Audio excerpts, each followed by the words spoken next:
والصلاة والسلام على رسوله الكريم وعلى آله وصحبه أجمعين ومن تبعهم بإحسان إلى يوم الدين والعاقبة للمتقين فلا عدوان إلا على الظالمين. أما بعد، عن شداد بن أوس رضي الله عنه قال قال رسول الله صلى الله عليه وسلم: إذا حضرتم موتاكم فأغمزوا البصر. الحديث رواه ابن ماجہ في أبواب ما جاء في الجنائز. محترم سامعین کرام، ایک بڑی ہی اہم دروس کا سلسلہ شروع کیا گیا ہے. موت کے وقت کے جو احکام و مسائل ہیں ان کو سلسلے وار آپ کی خدمت میں پیش کیا جا رہا ہے. جب کوئی انسان فوت ہو جائے ہمارے خیش و اقارب میں، ہمارے سماج میں، ہمارے معاشرے کے اندر، تو اس کی روح نکلنے کے بعد سب سے پہلا کام شریعت کے مطابق جو کرنے کا ہے وہ یہ ہے کہ اس کی آنکھوں کو بند کر دیا جائے، کیونکہ جب روح نکلتی ہے تو آنکھیں پھٹی رہ جاتی ہیں. اسی لیے نبی صلی اللہ علیہ وسلم کا عمل اور آپ صلی اللہ علیہ وسلم کا یہ حکم ہے کہ جب روح پرواز کرے، ملک الموت جب روح کو قبض کر کے لے کر چل پڑے، تو میت جو ہوتا ہے، جو موتا ہوتا ہے، اس کے آنکھوں کو بند کر دینا چاہیے. سنن ابن ماجہ ابواب ما جاء فی الجنائز، باب ما جاء فی تغمیز المیت، حدیث نمبر 1455 کے اندر شداد بن اوس رضی اللہ عنہ کہتے ہیں کہ نبی صلی اللہ علیہ وسلم نے فرمایا: جب تم میں سے کوئی موتا کے پاس حاضر ہو، میت کے پاس حاضر ہو، تو اس کو چاہیے کہ میت کے آنکھوں کو بند کر دے. اور پھر نبی صلی اللہ علیہ وسلم نے اس کی وجہ بتائی کہ جب اس کی روح کو ملک الموت اپنے قبضے میں لیتے ہیں اور لے کے چل پڑتے ہیں تو اس میت آدمی کی جو آنکھیں ہوتی ہے وہ اس کا پیچھا کرتی رہتی ہیں. لہذا نبی صلی اللہ علیہ وسلم نے کہا کہ اس کے آنکھوں کو بند کر دو. اور پھر یہ بھی فرمایا کہ جب تم میت کے پاس بیٹھو تو اچھی باتیں کرو، کوئی بری باتیں نہ کرو بلکہ اچھی باتیں کرو، کیونکہ جو تم بات کہتے ہو فرشتے اس کے اوپر آمین کہتے رہتے ہیں.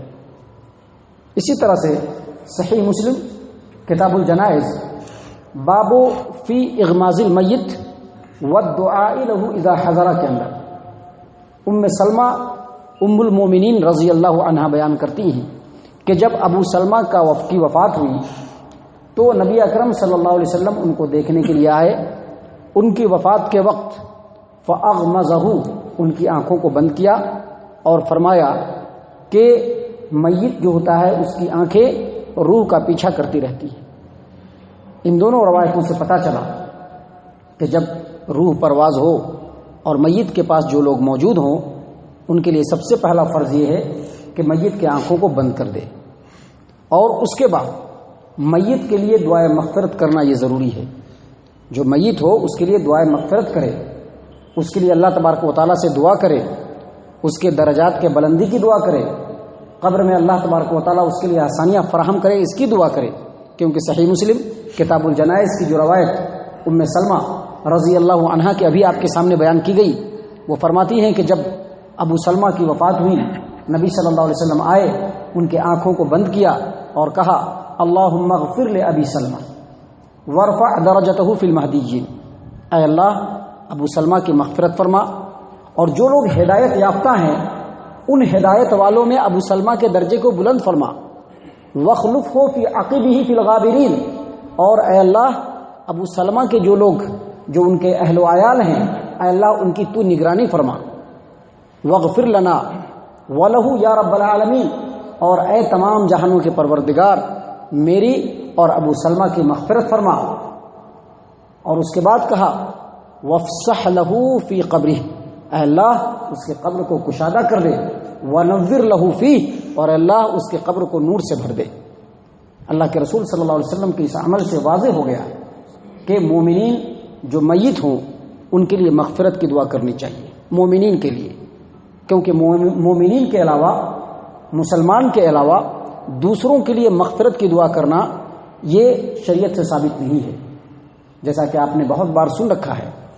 نبی اکرم صلی اللہ علیہ وسلم نے اپنی والدہ کی قبر پر جا کر کے مغفرت کرنے کی اجازت طلب کی، اللہ تبارک و تعالیٰ نے منع کر دیا، اور فرمایا کہ ابراہیم علیہ السلام کو صرف چند لمحوں کے لیے اجازت دی گئی تھی، لیکن پھر منع کر دیا گیا۔ چند دنوں کے لیے اللہ تبارک و تعالیٰ نے اجازت دیا تھا کہ تم اپنے والد کی مغفرت کرو، مغفرت کی دعا کرو، لیکن پھر ان کو بھی منع کر دیا گیا۔ اور جب ان کو پتہ چل گیا کہ اللہ تبارک و تعالیٰ کو نہیں چاہیے غیروں کے مغفرت کی دعا، تو انہوں نے اس بات کو سمجھا اور رک گئے۔ تو مغفرت کی جو دعا ہوگی کسی بھی میت کے لیے، تو ان میت کے لیے ہوگی جو مسلمان ہوں گے، جو مومنین ہوں گے، جو شرک سے مبرہ اور پاک ہوں گے، جو اپنی زندگی کے اندر ہمیشہ توحید کو ہی اولیت دیتے ہوں گے، ایسے لوگوں کے لیے دعا کرنا چاہیے، جیسا کہ رسول اکرم صلی اللہ علیہ وسلم نے ابو سلمہ کے لیے دعا کیا۔ اسی طرح سے جب اس کی روح پرواز کر جائے تو کرنے کے جو کام ہوتے ہیں، اس میں سے ایک کام یہ ہے کہ اس کو چادر سے ڈھک دیا جائے، کسی بھی کپڑے سے اس کو ڈھک دینا، یہ مسنون بھی ہے اور مستحب اور افضل بھی ہے، کیونکہ صحیح بخاری کتاب اللباس اور صحیح مسلم کی روایت ہے، اما عائشہ صدیقہ رضی اللہ عنہا بیان کرتی ہیں کہ نبی صلی اللہ علیہ وسلم کی جب وفات ہوئی تو آپ صلی اللہ علیہ وسلم کے جسم کو ایک کپڑے سے ڈھانک دیا گیا تھا۔ علامہ شوکانی رحمہ اللہ کہتے ہیں کہ میت کو کپڑے سے ڈھکنا یہ مستحب اور افضل عمل ہے، اور علامہ نووی نے شرح صحیح مسلم کے اندر لکھا ہے کہ میت کو ڈھکنا یہ مسنون اور مشروع ہے،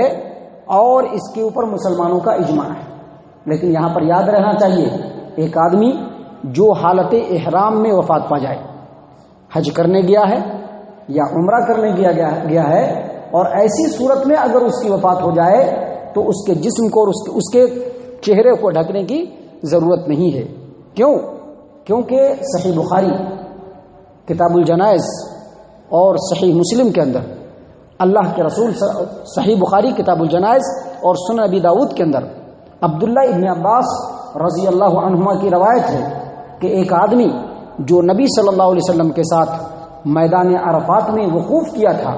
وہ آدمی اونٹنی پر سوار تھا کہ اچانک اس کی اونٹنی بدکی اور وہ آدمی اپنی اونٹنی سے گر پڑا، اور گرنے کے ساتھ ہی گردن کی ہڈی ٹوٹی، جس کی وجہ سے وہ فوت ہو گیا۔ اللہ کے رسول صلی اللہ علیہ وسلم نے فرمایا اغسلوہ بماء وسدری، اس کو بیری اور پانی سے ملا کر کے اس کو غسل کراؤ، وکفنوہ بثوبیہ، اور اس کے جو 2 کپڑے ہیں احرام کے، اسی کپڑے میں اس کو دفن کرو، ولا تخمروا رأسہ،